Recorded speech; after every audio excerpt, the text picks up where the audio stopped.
जिसे हम देवउठनी ग्यारस कहते हैं। इस पर्व को सभी सनातनी और हिंदू धर्म के लोग मनाते हैं। इसके पीछे बहुत गहरे कारण और गहरे रहस्य छुपे हुए हैं। इसके संबंध में मैं अपनी समझ को, अपने वक्तव्य को, अपने विचार को प्रस्तुत कर रहा हूँ। मैं कोई पंडित और ज्ञानी नहीं, पर मैं अपनी समझ को, अपने दृष्टिकोण को व्यक्त करना चाहता हूँ अपने विचारों के माध्यम से। कृपया समझने का प्रयास करें तो कुछ इस पर्व को मनाने की परंपरा है, जो सनातन धर्म की जो परंपरा बनाई गई है, उसके पीछे मेरी समझ बहुत गहरे राज और रहस्य की ओर इंगित करती है। इसे बहुत गहराई से समझना होगा। यह परंपरा बहुत पुरानी है और हमें हमारे पूर्वज विभिन्न इंडिकेशन देते हैं, जो रामायण में भी मिलते हैं और कई ऐसे घटनाओं के माध्यम से इस पर्व को मनाने की परंपरा है। तो देवउठनी ग्यारस का क्या अर्थ है, इस संबंध में मैं अपनी समझ, अपने वक्तव्य के माध्यम से परोसने जा रहा हूँ। देवउठनी का अर्थ ये है कि हम अपने अंदर जो असीमित शक्तियाँ हमारे अंदर छुपी हुई हैं, हम उन्हें देव स्वरूप में जागृत करें और फिर उन शक्तियों से कल्याण और संपूर्णता का विकास और कल्याण करें। इसके लिए मैं आपको रामायण का एक प्रसंग सुनाता हूँ। माता सीता की खोज में राम के साथ और सभी वानर समुदाय माता जगतजननी की खोज में लगा हुआ था। और एक ऐसा मोड़ आता है जहाँ पर वानर और उनके सहयोगी इकट्ठे रहते हैं और इकट्ठे हो जाते हैं और उनको स्वयं का जो समुद्र रहता है उसके पार सीता की खोज का पता चलता है, लेकिन उस समुद्र को लांघने के लिए कोई भी सक्षम नहीं था।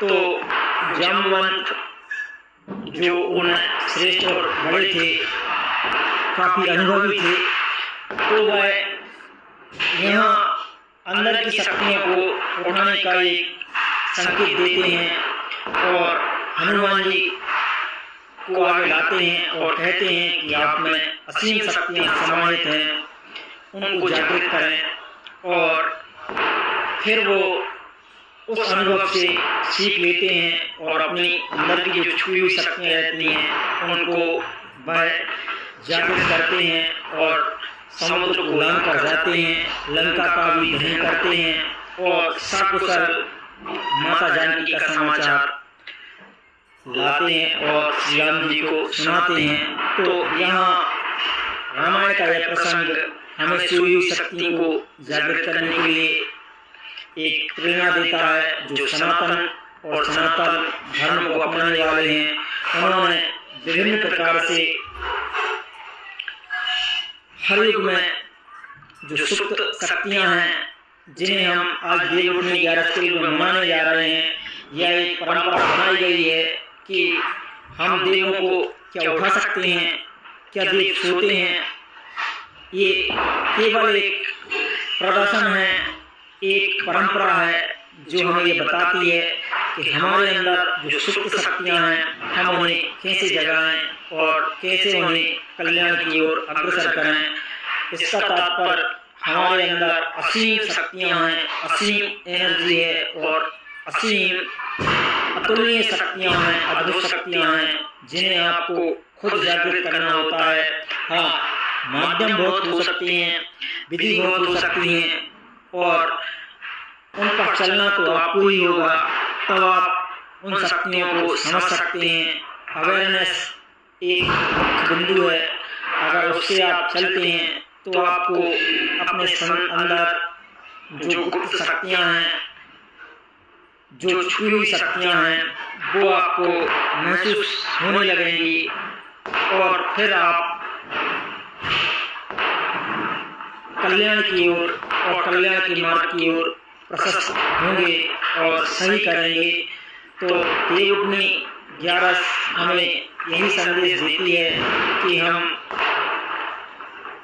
अपनी सुप्त हुई जिन शक्तियों से जो समझ से हम अपरिचित हैं, जो स्वयं में हैं, हम उनको कैसे जागृत करें और कैसे हम अपना उत्थान करते हुए कल्याण के मार्ग पर खुद चलें और दूसरों को इसकी प्रेरणा का स्रोत बने। इस संबंध में महारामायण का प्रसंग है। और दोस्तों, देवउठनी 11 में एक प्रसंग और मैं जोड़ना चाहूँगा। भगवान विष्णु जो है योग निद्रा में सो रहते हैं और योग निद्रा में जब कोई व्यक्ति जाता है, सोता है, मैं इसमें मेरा निजी अनुभव शेयर करना चाहूँगा कि जब व्यक्ति योग निद्रा लगाता है तो वह इस जगत से तो कट जाता है और जो सांसारिक जगत की हम बात करते हैं, योग निद्रा में अगर व्यक्ति पहुंचता है तो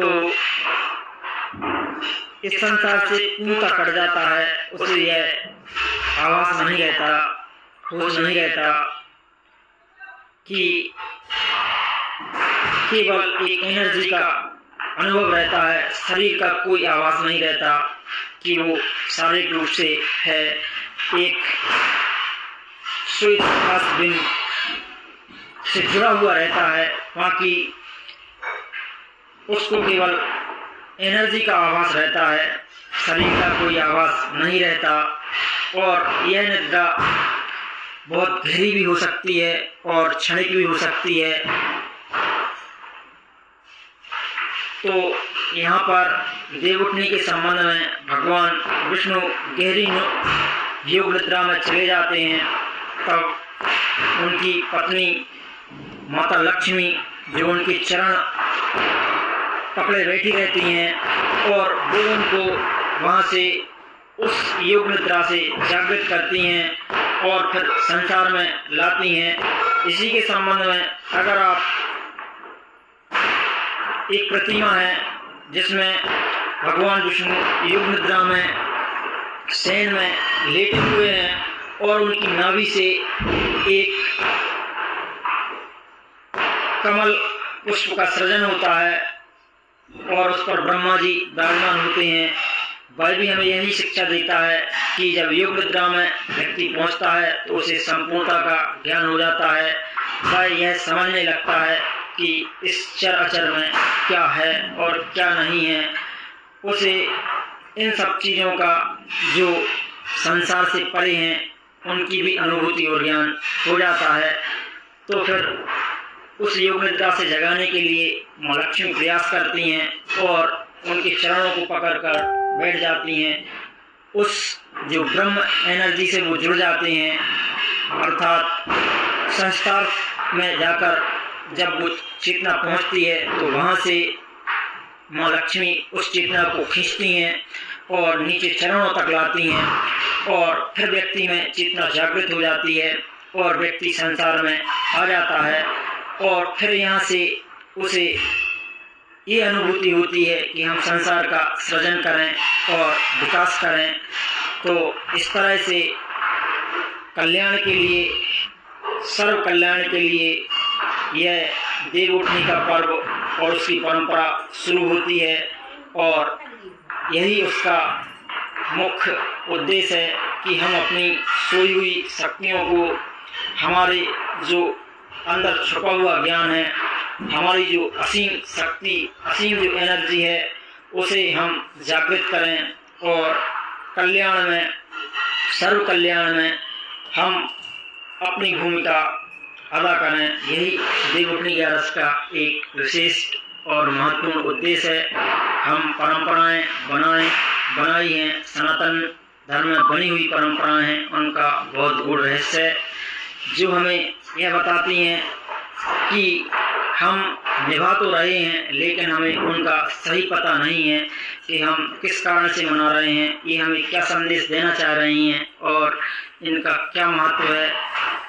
तो हम जो करते हैं उसका हमें ज्ञान होना चाहिए और हमें ये जो परंपराएं मिली हैं इनका क्या गूढ़ रहस्य है, क्या कहना चाह रहे हैं, इसका क्या अर्थ है और इससे क्या होने वाला है, यह सब अगर आप खुद पर मंथन करें तो आपको समझ आएगा कि आपके अंदर एक विराट एनर्जी, एक ऐसी शक्ति छुपी हुई है जो आपको संसार के साथ जुड़े हुए सर्व कल्याण के मार्ग के लिए भी आपको असीम एनर्जी प्रदान कर सकती है, अगर आप उसके स्रोत को पकड़ लें, समझ लें, जान लें और उस तक पहुंच जाएं। तो आपके अंदर वो पावर, वो एनर्जी आपके अंदर सृजित होने लगती है और आप उस असीम एनर्जी के भंडार को समझ लेते हैं, जान लेते हैं और उससे जुड़ जाते हैं। तो आप कल्याणकारी सिद्ध हो सकते हैं। तो देवउठनी पर्व या रामायण का यह प्रसंग हमें यही शिक्षा देता है कि हम सोई हुई शक्तियों को अपने अंदर जगाएं, उनके स्रोत को ढूंढ लें, खुद पर काम करें, अवेयरनेस से युक्त हो जाएं। तो हमें अपने शरीर का कुछ आभास होगा, हमारे शरीर में जो ऊर्जा चक्र हैं हमें उनका आभास होने लगता है। आप कुछ दिन, कुछ महीनों काम करें, कुछ प्रायोगिक क्रियाएं करें तो आपको यह आभास होने लगेगा कि हम शरीर नहीं हैं, केवल एनर्जी हैं। और फिर जब आपको ऐसा महसूस होने लगता है कि हम शरीर नहीं, केवल एनर्जी हैं, तो आपको एनर्जी के पॉइंट भी महसूस होने लगेंगे और आप जिस पॉइंट से काम करते हैं, जहाँ जहाँ आपकी एनर्जी पहुँचती है, आप उस स्तर का ज्ञान, उस स्तर की उपलब्धि के स्तर को छूने लगते हैं और आपको ये समझ भी आने लगता है कि मेरे एनर्जी पॉइंट किस स्तर पर कार्य कर रहे हैं। और फिर आप करते रहें, प्रयास करते रहें तो आप उस टॉप पर पहुंच जाते हैं जहां एनर्जी पीक पॉइंट पर पहुंचती है और फिर आपका जो माइंड है पूर्ण रूप से विस्तृत हो जाता है और एनर्जी के संपूर्ण लेवल को छू लेता है। तो फिर आप चेतन हो जाते हैं, आपकी चेतना संपूर्ण और समग्र से एक होने लगती है और आप शक्तियों का भंडार छू सकते हैं, समझ लेते हैं और कल्याण में भी इनका उपयोग कर सकते हैं।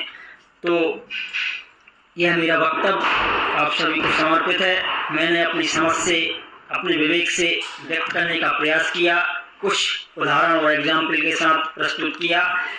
अगर आप महसूस करें, कुछ प्रयोग करें, आप एक हफ्ता ही प्रयोग करके देखें, मिरर पर प्रयोग करके देखें तो आपको एहसास हो जाएगा कि आप शरीर नहीं हैं। मैं ये गारंटी लेता हूँ, आप प्रयोग करके देखें और आपको ये महसूस हो जाएगा। आप एक दर्पण पर खुद को फोकस करें तो आपको चंद दिनों में ही, मैं गारंटी लेता हूँ कि आपको यह अनुभव हो जाएगा कि आप शरीर नहीं हैं, केवल आत्मा है, एनर्जी है। तो आप कुछ खुद पर इम्प्लीमेंट करके देखें, प्रयास करें। मैंने कुछ क्रियाएं करके देखी हैं, खुद पर इम्प्लीमेंट की हैं, इस कारण से मैं यह कह रहा हूँ, बता रहा हूँ। आपको ठीक लगे तो प्रयास करें और आपको एक नई दिशा मिलेगी, एक नई रोशनी मिलेगी और आपका विल पावर बहुत स्ट्रांग रहेगा। तो इन्हीं शब्दों के साथ सभी को पुनः देवउठनी ग्यारस पर्व की बधाइयाँ, शुभकामनाएं। आप सभी को सत नमन। जय महाकाल। शिवरात्रि।